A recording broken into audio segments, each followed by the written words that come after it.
જે લોકો હોય છે ને એ લોકોને એવું હોય છે કે એ લોકોની માન્યતા અને કોઈ પણ સર્જરી કરાવી હોય ને એટલે દર્દીને ડર લાગતો જ હોય છે કે આનાથી હવે કંઈ શું થશે અને શરીરમાં બીજી કોઈ તકલીફ ઊભી થશે.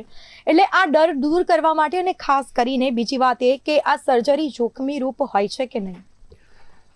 સો ડર દૂર કરવા માટે જો મારે એક જ સેન્ટેન્સમાં એમને સમજાવવું હોય તો હું એ કહી શકું કે જો મારે સ્પાઇનની તકલીફ હોય અને મારે સ્પાઇન સર્જરી કરાવવાની જરૂર પડે તો હું 100% આંખ બંધ કરાવીને કરાવું. તો જ્યારે હું મારા પોતાના માટે જો એ સર્જરી સજેસ્ટ કરતો હોઉં અને હું એગ્રી કરતો હોઉં તો definitely I am very much confident કે આ સર્જરી ખરેખર સેફ છે.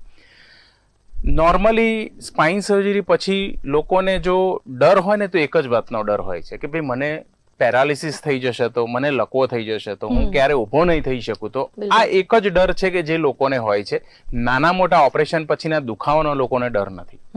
તો આ વાતમાં આપણે જો સાયન્ટિફિકલી પણ વાત કરીએ તો લંબર સ્પાઇન સર્જરી એટલે આપણે જેમ વાત કરીએ કે કમરના ભાગની સ્પાઇન સર્જરી હોય તો એમાં સર્જરી પછી પેરાલિસિસની ઇફેક્ટ આવવી કે લકવો થવો એનો ચાન્સ લગભગ 10,000 થી લઈને 1 લાખ પેશન્ટ એકનો હોય છે. So this is that rare.